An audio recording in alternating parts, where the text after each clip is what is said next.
Professor Audrey Truschke, it's such a pleasure to speak with you. Thank you for speaking to Frontline.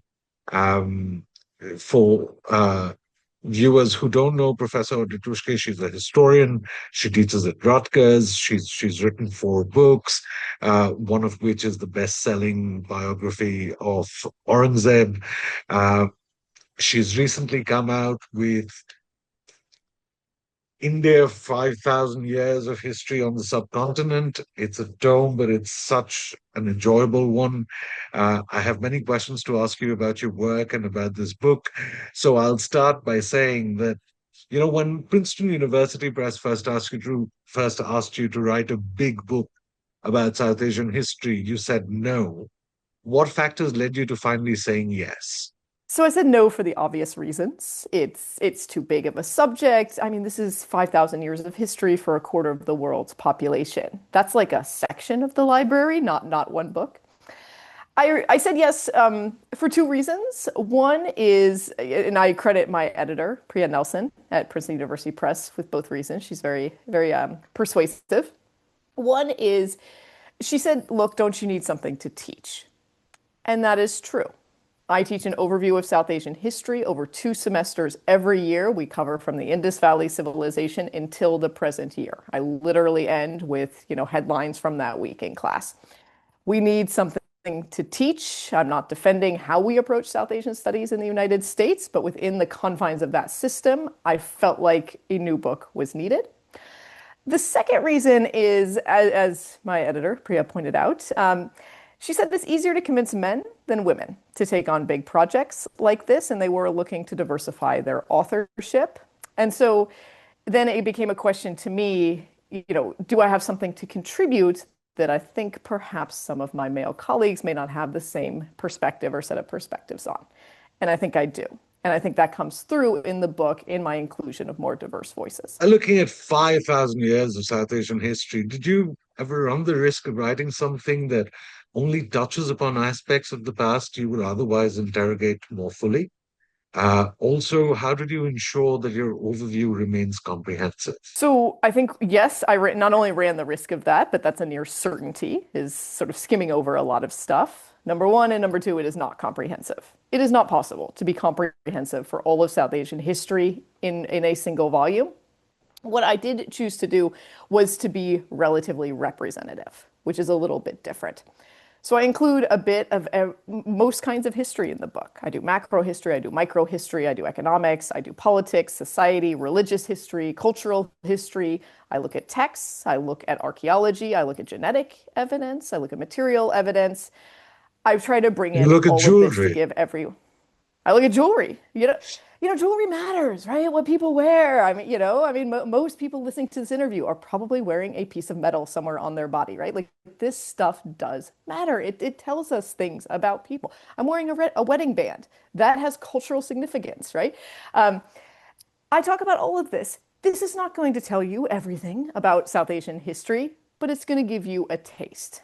And the goal of a book like mine is ultimately to whet the reader's appetite, not to sate it. The goal is that this is not the last book anyone ever reads about the South Asian past. In your book, India sometimes refers to the entire subcontinent. Were you ever worried that this might play into the hands of Hindu nationalists who dream of an Akhand Bharat, an India that subsumes nations like Pakistan, Nepal, and Afghanistan? It's a good question. No, not really. One, not to put too fine of a point on it, but Hindu nationalists aren't known for their great reading skills. I honestly doubt that most will ever bother to read my book, this particular book especially.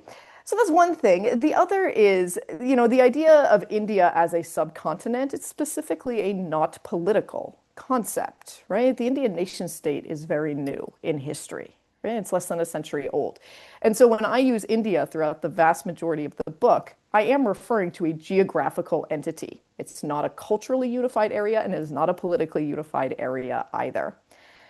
If some Hindu nationalist comes along and actually reads the book and manages to twist this into undivided India in their sort of narrow political conception, I suppose I'm not super worried about that. I think that the power behind that idea is not twisting academic arguments, it's the use of force and violence.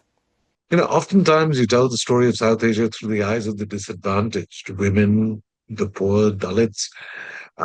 Several historians have neglected these groups. How hard was it to write a story, to write a history, from the point of view of people who were barely recorded, whose voices were barely recorded? It definitely takes dedication to do that. When we look at the historical record, especially the written record, but to a great degree the material record, the archaeological record as well, what jumps out are the lives of elites. Those were the people with the money, with the resources. They're the ones with the nice houses, who bought the nice things, who used nice spices on their food, who had lovely jewelry, right? All of these things. And they're the ones who learned how to read and to write as well.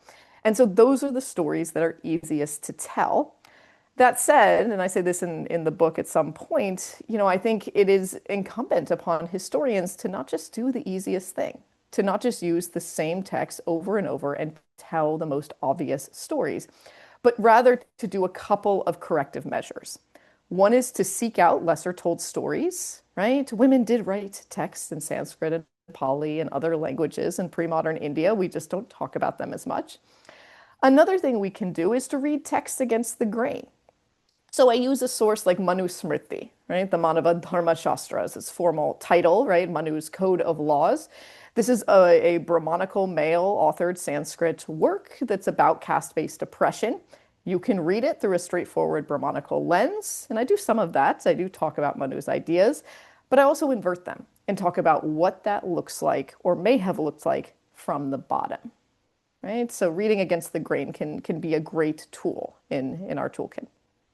You write that you strive to listen to the whisperings of history, to read against the grain, like you said, of well-used sources and to seek out hitherto neglected ones. I wanted to ask that while researching this book, were you ever taken by surprise? And where do you break new ground? I am perpetually taken by surprise by what I find in South Asian history. I change my views with some regularity in accordance with the evidence, like any good historian does. Um, I was particularly surprised. Some of the early history of Buddhism, that's not something I've spent a lot of time thinking about. I've spent some time thinking about the end of Buddhism on the subcontinent, but not its early beginning. I was not quite aware of the extent of our evidence for female involvement and women-led patronage of early Buddhist sites and Buddhist nuns. That was one thing. Another I'll name because folks might be interested, given that I'm most well known probably as a Mughal historian. I actually rethought one of my views on the Mughals. There's a story that Shah Jahan, built the Taj Mahal for his wife. That's all true, and that it was a true love. Right? If you go to the Taj Mahal, any tour guide will tell you that. I'd always discounted that as sort of a fairy tale. Right? The Mughals married for political alliances, not for love. And upon reviewing all the sources, I actually came to the conclusion that it's more likely than not that that actually was a true and genuine love between the two of them. So there's always new stones to be unturned. You say that you're not immune to the pull of the present. I wanted to ask, how did you avoid the pitfalls that come with looking at the past through glasses that are tinted with the hue of present day biases? That's one. And also, if this is a trend, how dangerous is it? So I think, when I say I'm not immune from the pull of the present, right? One sort of way that comes out in the book is that I do cover shorter time periods as we move forward. So the first chapter covers 700 years. The last chapter covers, I think, 30 or 40. That said, I did not want to reinterpret the past through the lens of the present. And so I think the main thing that consists of is being hyper vigilant about what our concerns and obsessions are today and making sure that we do not overemphasize that. So to give a concrete example of this, anyone who follows India and Indian politics today thinks about Hindu nationalism quite a lot. It's a big deal, big story, big trend in society. I cover Hindu nationalism. I cover its founding as an ideology and in an acted and lived reality about a century ago. I talk about it in modern politics. I talk about Modi and the BJP. I cover all the essentials. But I also don't end the book with that, right? The end of India is not the current day of Hindu nationalism. I end the book with climate change, which I have no doubt will outlive Hindutva in terms of its influence in Indian life and politics. It can be really hard to provincialize our present right? And to just take a step back and to realize that the concerns that animate us and even the trends that shape our lives in powerful and sometimes painful ways may not ultimately be all that critical in the longue durée of South Asian history. I have several questions based on just what you told me, but I'll come to those later. But one more general question before I get into the book. How important is it for historians to be empathetic? Does this empathy manifest only in accuracy, or did your empathy force you to look harder for facts that are redemptive? I don't know about redemptive. I don't know if I'd use that word, but I have become, especially through writing this particular book, a strong believer in empathy and not just an accuracy empathy, but a true empathy. I think this comes from, for me, in part, just an emphasis on the reality of history, right? Like, this is not a fairy tale. This is not a set of novels or short stories, right? Like, we are talking about real people who actually lived, who experienced pain, who experienced joy and happiness and sadness, and did certain things in the world and had things done to them. And in that sort of very baseline fundamental sense, they are like us. And I want people, to the degree possible, to understand that, right? And not just understand it intellectually, but to actually feel it in some meaningful way, right? Because can you really understand the life of someone if you don't make at least some good faith attempt to try to understand what they lived through? So to me, Right. that's really critical to sort of cognizing history and part of its importance. I'm not saying empathy is the whole game, but I think it's part of it. Getting into the chapters of your book, I start with the Indus Valley civilization. You dispel several myths about it, but so much is said about the sanitation in Indus cities. But you show how those systems had always hinged on manual scavenging. Was iniquity written into Indian societies from the very start? Yes, but that wasn't unusual, right? I mean, show me a society without a social hierarchy, right? I mean, that's a fantasy. It doesn't exist in my experience.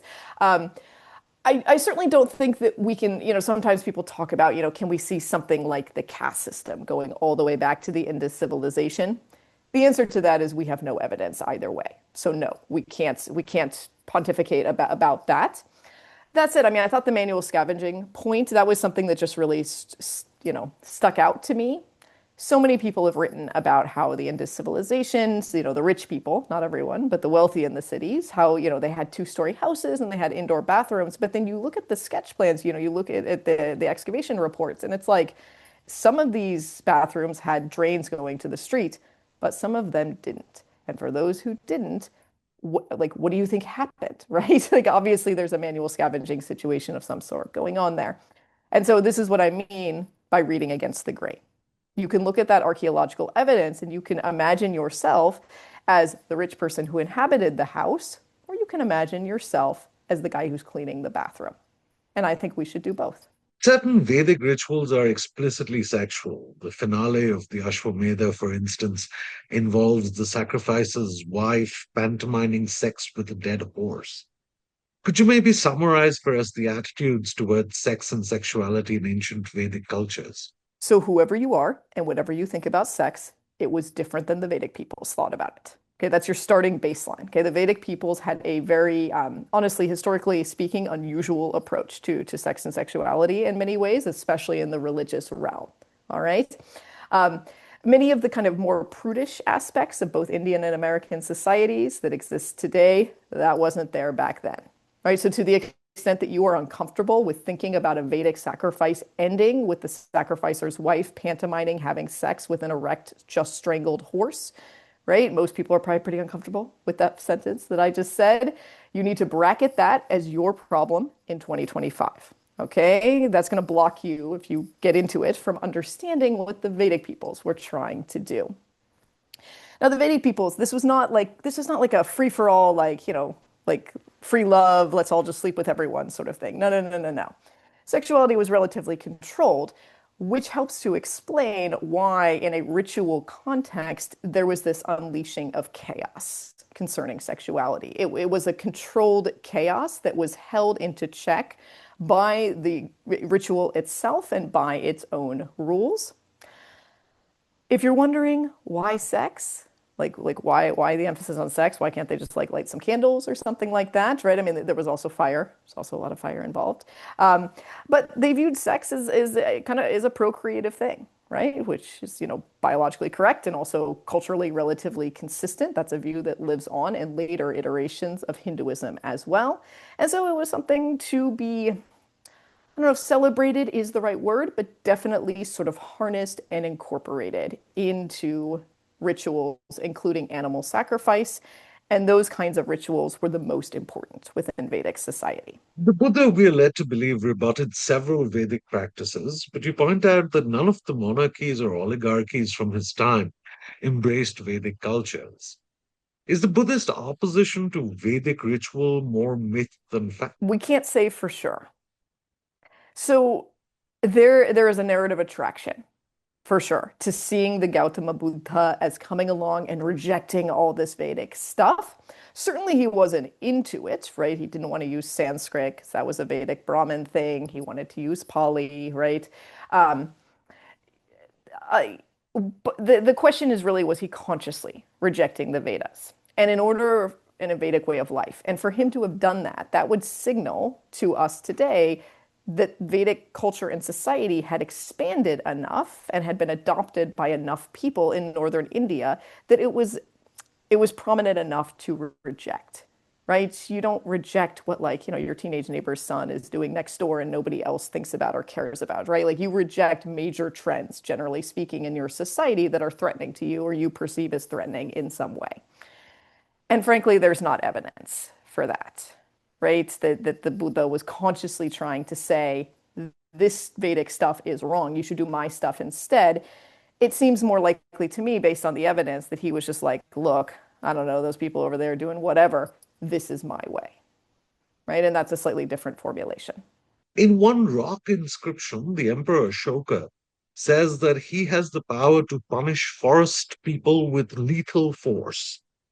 What does this exception tell us about Ashoka's Dhamma? Seeing how it wasn't universal, should we reassess our appreciation of his nonviolence? A great many historian has been smitten by Ashoka. I agree with essentially all of my colleagues that he had a unique voice and a unique approach to both ruling and religion in many ways. That said, I think some of my colleagues have gone a little bit far in sort of eating up his propaganda, right? I mean, Ashoka is known for his nonviolence, we often say. Of course, that's after the Kalinga War massacre. It's pretty easy to adopt nonviolence after you're done with your conquering and your killing. Um, but then also, his nonviolence is never absolute, right? And he threatens not everyone, but the most vulnerable people in his society and those who rejected his way of life. Among other things, Ashoka was actively leading and participating in an urbanization of northern India that proceeded slowly, but probably quicker under him due to the sort of coalescence of resources than it did at subsequent points in time. And the forest people seem to have wanted nothing to do with that. And Ashoka did not take the attitude of let's live and let live. It was sort of my way or the highway, right? There are no heroes really in history. And I think that that can be a hard thing. People want heroes. We intrinsically want that. I accept that as a human desire. But as a historian, my job is not to give you heroes or to make you feel better. My job is to present human beings as they were with all of their flaws. There are no heroes, but you write about it toward the end of your book. You also say that historians are sometimes killjoys. This sort of reminds me of that statement. Absolutely. Well, people come in with all these like, fantastic semi-mythical ideas about the past, and it all like comes together, and they have this whole storyline, and then the historian sort of in the corner being like, no, no, definitely not. Probably not, right? It's not the best aspect of the job, but like, be mad at the truth, don't be mad at the messenger. The Mahabharata, you write, projects an unabashedly upper caste outlook. The Ramayana too has inbuilt tools for othering one's enemies. When reading these epics today, how important is it to separate their stories from their politics? I think that entirely depends on what you want to do with the stories, right? Both epics, they cross over every boundary we have. Their literature, their history, their politics, their cultural advice, their religious text, their not religious text. You can do a ton of stuff with the epics, right? If you are somebody who is a practicing devout Hindu and you're reading the Bhagavad Gita for spiritual advice on how to live now, I want to think about trying to sort out some of the upper caste stuff. That would be my personal inclination if I were going to do that, right? And to sort of take a different approach to that text. And people have read the Gita in every which way you can possibly imagine, right? I actually return to that particular text, the Bhagavad Gita, throughout the book in terms of how people reinterpret it. That said, if you're like me, if you're a historian and you're reading the Ramayana as part of the intellectual output of pre-modern India and for its intellectual history of ideas, well, then obviously we don't want to dispense with the upper caste point of view. We want to forefront that because that's critical to what the text is and what it tells us about. You were talking about Manu earlier, but Manu's disdain for Shudras and women still persists in forms of discrimination. Um, that are very prevalent and exist in society today. Do you think that Indians can or will one day erase his legacy? I do not think that Manu is responsible for prejudice in modern day India. I think Okay. modern day Indians who exhibit those prejudices are responsible for those prejudices, right? You don't get to cite an old Sanskrit guy who wrote almost 2,000 years ago and be like, oh, it's his fault, not mine. No, it's your fault, right? Um, Will India ever move beyond its modern day prejudices? Absolutely. Assuming that, our world doesn't come to a screeching halt, which I certainly hope it doesn't. I absolutely think Indians will. Will our world ever move beyond prejudice? That I don't know. But it's changing all the time, right? And I do think one myth that we all live with is that the prejudices of whether it's India or Europe or America, that these have somehow been the same for a long time, right? And that's not true. They're actually morphing and changing all the time. In his latest book, The Golden Road, William Dalrymple describes India, I quote, as one of the main motors of global trade and cultural transmission in early world history. Having looked at this period yourself, do you agree with his assessment? I do not agree with everything William Dalrymple has written in that book and others, but I do agree with that assessment. India had a whole lot of stuff that other people wanted. I mean, the word India was synonymous with wealth in many ways for many people in pre-modernity because India had textiles and wood and spices and precious gems and diamond mines. And people wanted that stuff, right? And so they traded with India to get it. What about the Golden Road do you not agree with? Oh, I think it's a bit celebratory at times. I think it overemphasizes certain aspects of Buddhism. I'll leave it at that. Right, right, okay. Initially, the word Hindu was used in a geographical or cultural sense, similar to how many use Indian today. Can you tell us a bit about how the word traveled the course of time to eventually denote a broad-based religious community? I think it's pretty clear, right? Hindu, Indian, India, right? Like these are all related terms etymologically, right? That's why you have the IND in all of them. Um, and the word Hindu, it's not an indigenous term. It doesn't, it's not a Sanskrit term. It doesn't come from, any known Indian language. It's a Perso-Arabic term. So it sort of comes from al-Hind in Arabic and then comes to be Hindi and Hindu. Both are used in Persian. And for a long time, it basically means Indian, right? And it's actually very confusing. People mess this up all the time when they look back at old documents. They're like, oh, look, they're talking about Hindus. This is a religious category. And it's not. It actually just means Indian. Hindu was used as recently as 1940 on the US Census to mean Indian in a racial sense, right? So this is not some like archaic usage. It's one that persisted into our times, broadly speaking. But long story short, in pre-modernity, people we would now call Hindu anachronistically seem to have felt no pressure, as far as I can discern or anyone else can discern, to come up with a category, an overarching name for all of them, right? So it's not like there was some other word. It's not like Hindus used to be called X and then we replaced it, right? There is no Sanskrit or Sanskrit-based term for Hindus or Hinduism. People rather identified by a myriad of other identities. They would say, I'm a Shaiva, I'm a Vaishnava, I worship the goddess. I'm from North India. I'm from South India. I'm from Karnataka. Some would use caste identities. I'm Vaishya. I'm Brahmin, right? I'm Tamil Brahmin, that sort of thing. And it's hard to know for a historian what to make of an absence. Like, what do we make of the absence of an overarching term? But at least I feel comfortable saying these folks did not prioritize conceptualizing themselves as all belonging to the same tradition. And that kind of makes sense because in a pre-modern world, India didn't have a census. Nobody knew population numbers. Certainly, people knew that there were a lot of people around who worshipped a lot of different deities and did different religious stuff. But do Shaivites really consider themselves part of the same religion as Vaishnavites? Right? There are Shaivite groups today who would actually say we're not the same religion as those folks, right? Like the Ligayats come to mind in southern India here. And so it's really it's a product of modernity that the Hindu community wanted to create that, to conceptualize themselves as the Hindu community, right? And it comes about through the British and through the census and through this emphasis on broad-based religious identities that is absent in earlier South Asian history.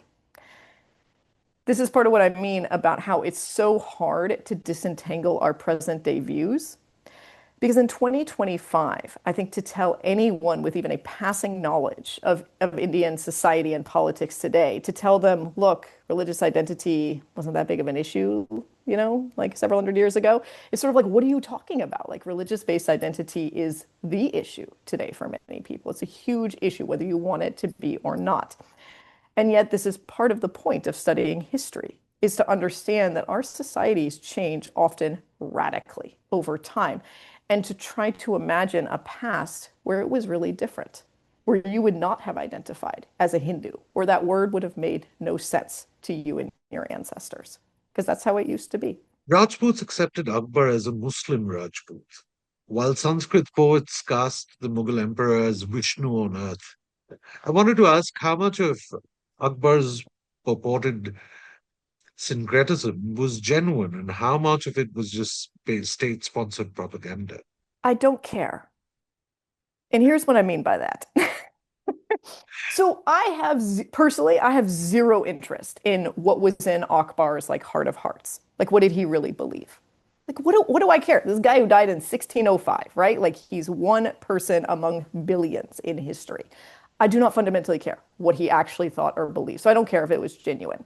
The reason why I care about Akbar is that he was a particularly important and influential man in pre-modern India. And so his policies affected millions of Indians. That's why we care about Akbar. Not because of him. He's just one random dude. Okay? We care about him because of his impact on a whole lot of people. And for those purposes, who cares if it was genuine or not? That's not the issue, right? What matters is what he actually enacted in terms of Mughal state policy and how that changed the outlooks and views and resources of different groups and communities. You say that Aurangzeb had no policy towards Hindus at large, and that in his time, the percentage of Hindus in the Mughal imperial authority surged by 50%. His critics, however, choose to focus on the dozen odd Hindu and Jain temples he damaged or destroyed.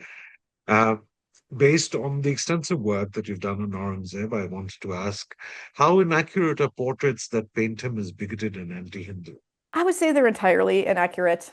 The the idea that Aurangzeb was bigoted and anti-Hindu, this is a modern issue. It's designed for a modern audience. I mean, how are you supposed to be anti-Hindu in a world where Hindu is not a major operative religious category? That makes absolutely no sense. These views, they also violate one of the most cherished principles of historians, which is why you see no legitimate historians making that argument. And that principle is you do not cherry pick, right? So as you point out in your question, I talk about Aurangzeb's policies and incorporate more Hindus, whereas his critics only focus on his temple destructions. But what you don't point out is that I also talk about his temple destructions because historians, real legitimate historians, don't cherry pick. We talk about it all. And we have to come up with theories that make sense at the time and that explain the variety of Aurangzeb's actions, right? He targeted temples for political reasons. There is scholarly consensus on that point, and there has been for a few decades now. And that theory, it helps us to explain why he targeted some temples and left the vast majority of them untouched. It also allows us to explain why he has many imperial orders protecting certain temples. If he's just an anti-Hindu bigot, well, that doesn't make sense, right? That doesn't actually add up with the available historical evidence. For those who are upset by this, because every time I talk about Aurangzeb, people start screaming at me, all right? I ask you to consider whether your argument really has to do with history. Because that's what I'm talking about. I actually want to understand and know what this guy who impacted the lives of tens of millions of Indians did back in the 17th into the early 18th centuries. Whereas I think many folks who yell back at me, they don't really care about Aurangzeb, who's been dead for over 3 centuries. What they care is having somebody now to use in political contexts. That's a different conversation. The other thing about temple destruction is that, according to your book, the Aurangzeb was not the only Indian king who was destroying temples, right? Oh no, not at all. I mean, the Mughals come in very late to that game. I don't know, people talk about them because of British colonial propaganda. That's in a later issue. But yeah, I mean, the Mughals come in, close to a millennium into the temple desecration and destruction game. This is an idea, especially the desecration part, that is invented by Hindu kings, who we now anachronistically call them Hindu kings, who were attacking each other, right? Muslim rulers come in later, and they sort of see this, and they're like, yeah, we could work with that. But just sticking to Aurangzeb, I just had another question, which was about Gyanvapi in Benares, for instance. You talk about the Taj Mahal and the controversies that have come to surround the Taj Mahal of late, that it could perhaps be a Shiva temple. The Gyanvapi Mosque is spoken about as a Shiva temple by certain nationalists and people in Benares. Um, how dangerous do you think it is to bring the past into the present, or a certain view of the past into the present, uh, and say that, I mean, architecture should be changed in accordance to that view? I think it's incredibly dangerous. And I would cite as evidence for that the most prominent example, which is the 1992 destruction of the Babri Masjid in Ayodhya. On that day, all Indians lost a piece of priceless heritage. There are relatively few Babur period mosques. That said, the greater loss are the thousands of Muslims who were killed in the years leading up in 1992 and in subsequent cases of violence as well. And yeah, there's a new temple there now. And I mean, it's a tragedy that political monument exists and that it is not respectful of the Muslim lives who were lost, right? You look at something like the Gyanvapi Masjid, it is built on the site. So I will say, so transitioning here, the Babri Masjid was not built on the site of a former temple, so far as the evidence suggests. So that's an invented story. The Gyanvapi Mosque is different. That's clearly built on the site of a former temple. The evidence at the time suggests that, and the temple wall is like there as part of the mosque, right? That's actually very clear. A lot of stuff happened in pre-modernity. And look, as somebody who lives much of the time in my head in the Indian past, right? Like I'm more in my headspace in history than possibly any, like most other people on this planet. I don't want to live there, right? I can explain to you why Aurangzeb wanted to destroy that mosque, why he did order that mosque destroyed. I can explain to you the political reasons. I don't want to live in his empire. I'm pretty attached to like the 21st century and rule of law and respecting religious places. Appreciating and empathizing with the past does not mean that we want to recreate it in our present. And so that's something that I think that those who are calling for the destruction of that mosque should consider, is that they're basically saying we want to act like a 17th century king that we consider to be a brute. Like, is that really what you want in the 21st century? That's really how you honor your religion? As a footnote, I would note one interesting thing is that the Vishvanatha, or the Vishveshvara, goes by both names, temple that used to stand there that was destroyed. That temple's actually been rebuilt. It's like down the street, right? That Yeah, was rebuilt in the yeah. 18th century. So, like, how many times are we going to rebuild that thing? I don't know. Anyways, just food for thought. Unlike the British, who contributed to dozens of famines during 2 centuries of colonial rule, the Mughals tried to alleviate distress by buying grain and giving loans. Does this in any way prove that the Mughals saw themselves more as Indian and not as foreigners? Oh, most definitely. I think the question, did the Mughals see themselves more as Indian than as foreigners? It's a false binary. They saw themselves as both. They wouldn't have used the word foreigner. That would have Persian equivalents would have rung a bit negative to them.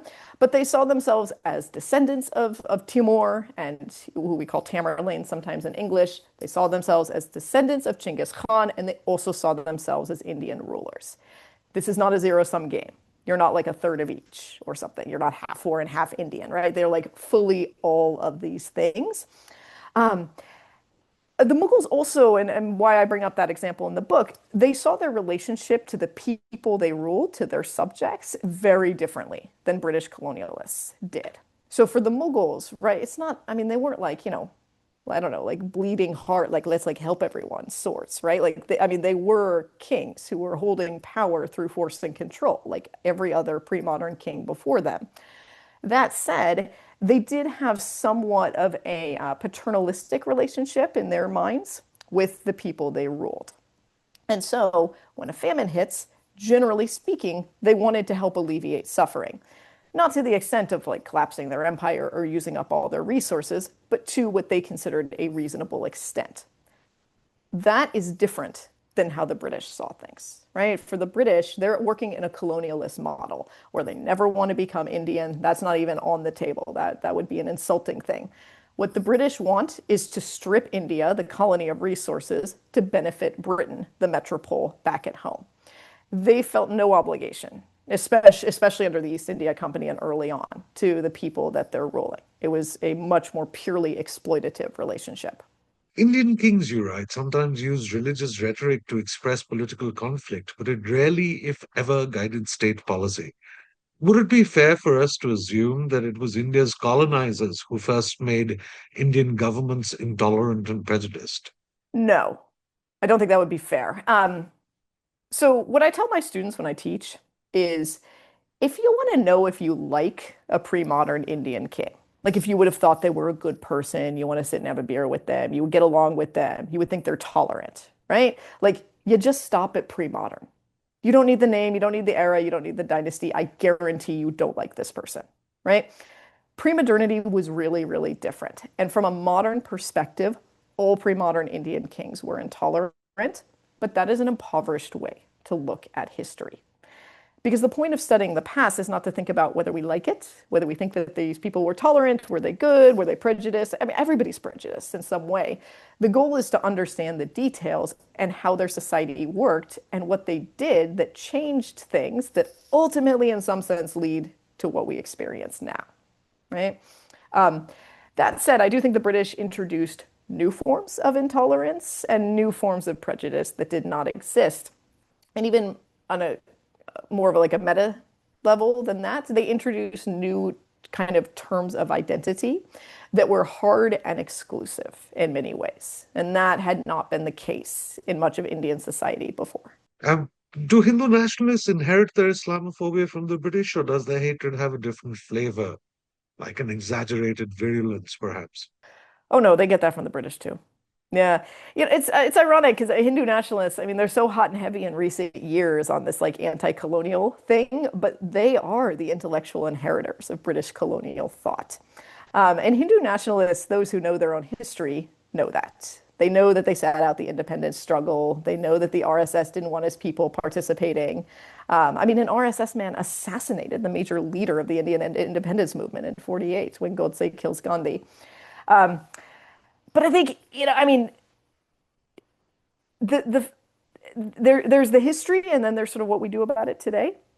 So the history and the genealogy of these ideas is yes, it's the British who first articulate the kind of exaggerated big bad Muslim emperors that treated all these Hindus poorly. The British come up with that stuff, but Indians are there. They're there from the beginning. They're helping the British, and many of them start writing almost immediately especially in vernacular languages, sharing these same kinds of images, right? So it's not like the British are saying this for 150 years and then in independence, suddenly Indians start saying it too, right?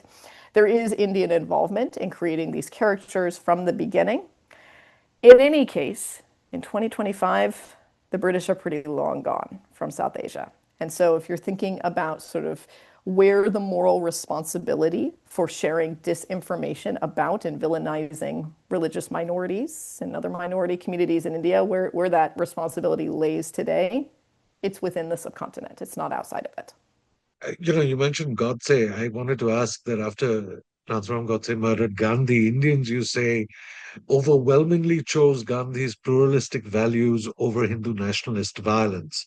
Has that position changed irreversibly? Do Gandhian values have any chance of making a comeback? Nothing is irreversible in the course of history. That said, whatever, there's also no turning back to the past, right? Will some form of Gandhian values reemerge? I don't know. What I do know is we will move on from this current moment.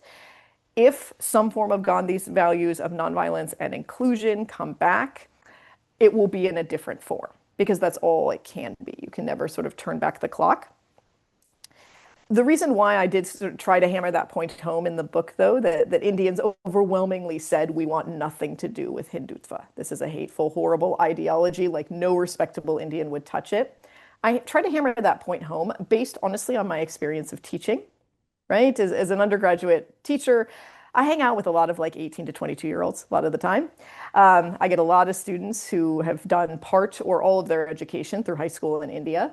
And many of them, even members of the Indian American diaspora, they don't know that world. They have no memory of it, right? All they know is a world where Hindu nationalism is the defining political ideology. And so to me, it's important to remind them how new that is, right? And that their parents experienced a different world. And for the vast majority of them, their grandparents actually chose something very different. The question is hypothetical, but what would Indian history have looked like if Mohandas Gandhi had not opposed the 1932 Communal Award, a law that gave the caste oppressed separate electorates, one that B.R. Ambedkar had urged the British to pass? I don't know. I mean, it's an interesting question. I'm generally not a big historian for sort of theoreticals and what might have happened. I suppose I would like to think that that would have led us to be further along the path towards caste equity. We're not nearly as far along that path as many of us would hope in 2025. So I'd hope we'd be further along with that today, but who knows? The Hindu far right often whitewashes its violent history. But like Godra, they also want us to forget, as you point out in the book, how the RSS and the Hindu Mahasabha killed almost 30,000 Muslims in Rajasthan during partition. Do you look at your work as an antidote to this amnesia? I mean, I think that's possibly overselling it. I don't know that one person can be the antidote to this amnesia. But I mean, fundamentally, the historian's charge is not to forget, right? I mean, that's what we do is we remember and we remind other people, sort of whether they want to be reminded or not, of what happened, right? There does come no point where we won't talk about it anymore, or it's done, or it's over, right? That's not how historians work and think. Um, I think there are obvious reasons why the RSS doesn't want to talk about their violent history today. And it's because they're still violent, right? Like that hasn't changed. The fundamental structure and nature of the RSS has actually been relatively consistent over the last 100 years. And that's a danger today. And people should know that, right? And part of how we assess how dangerous certain groups are and whether we want them within our society is by knowing what they've done in the past, because it shows what they're capable of now. You write about how Bollywood has changed, how Jodha Akbar in 2008 celebrated the Mughals, and how Padmavat invokes Islamophobic stereotypes. Do you watch many Hindi films? Do you think they're a fair estimate of the national pulse? I watch a certain amount of Bollywood cinema. I think that's not that unusual. I do caution people, Jodha Akbar is not history. Okay, like watch it, enjoy it. It's entertainment, right? But that's not actually history. Um, but yes, as a flavor of the nationalist pulse, I absolutely think that's a fair. I think it's a prudent and sensible use of this bit of popular culture for a historian, right? I get other people, you just want to watch Bollywood and, escape and Shah Rukh Khan's, face, what, like, you do you, right? But for me, that's sort of what I'm interested in, is seeing what it reflects of Indian society. And when we think about, big Bollywood blockbuster films that, millions and millions of people see, and some people watch over and over, we're seeing them as both like reflective of society and changes they're in, and then also sort of prescriptive and kind of as like as part of the machinery that is creating certain views and entrenching certain ideas, right? And we used to see a bit more of tolerance and difference, and we all get along and we worship different gods, but it's okay. And we see a little bit less of that now, really quite a bit less. You predict you were talking about this earlier, but I wanted to ask you this question that you predict that by the late 21st century, parts of South Asia may become too hot for human survival. Which is the mightier foe, religious fundamentalism or climate change? Well, I think they're probably going to go together, right? One thing about fundamentalist ideologies, whether they're religious or otherwise, is they don't tend to be super attached to reality and the truth, right? They tend to be denialist about real challenges. And that is something I also talk about in the book. I mean, the Indian government has not been very forthcoming on climate change data and things like that, right? They're more interested in keeping up the rosy picture rather than actually preparing India and Indian society and citizens for success in the future. Um, so I don't think we're going to have to choose between our downfalls on that front. That said, I am fairly certain, and just based on the data, that climate change will still be an issue in, say, 80 years. Right? Let's say 75 years, 2100. I think climate change will be a major issue still in South Asian society. I don't know that Hindu nationalism will. Right? That would not surprise me if it were more short-lived. We'll see. In 2021, the Hindu American Foundation filed a lawsuit against you for defamation. You've also received death threats in the past. How do you find the courage to persevere in the face of such harassment? Part of it's probably not, but natural personality instincts. I've never appreciated bullies. I've never liked running from a fight, right? I've never been one to back down. Um, but I mean, I suppose I don't know if it's courage or hubris. I'd like to think it's courage, but I'm pretty convinced that I'm in the right? And that's not to say that I am always correct. Nobody is always correct in their views. But my views as a historian, and I have always been attacked in that capacity, right? For my views as a historian and my commentaries on modern Indian politics and society, which is based on my historian's training. All of that, it's based on evidence. It's based on analytical thought. It's based on my analysis of the facts available. When the facts available change, if that changes my view, I change my view, and I have changed my views and nuanced my views in many ways over the years. And so I am convinced that I'm on the side of right here. And I suppose I'm also pretty invested in maintaining this because I want to live in a world of evidence. I want to live in a world where we can all speak our minds. I want to live in a world of religious freedom. I'm pretty committed to doing my small part in trying to normalize and ensure that world. My last question to you is that given the antipathy the Hindu right feels toward you, you said it would be unadvisable for you to visit India now. Do you see this circumstance change in your lifetime? I certainly hope so. I intend on living a long life. I'm only in my early 40s, right? So we've got some decades yet. I very much look forward to returning to India someday.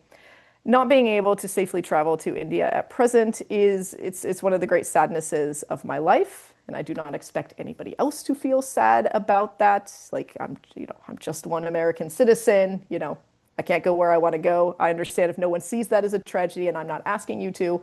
But for me personally, it has been a significant loss.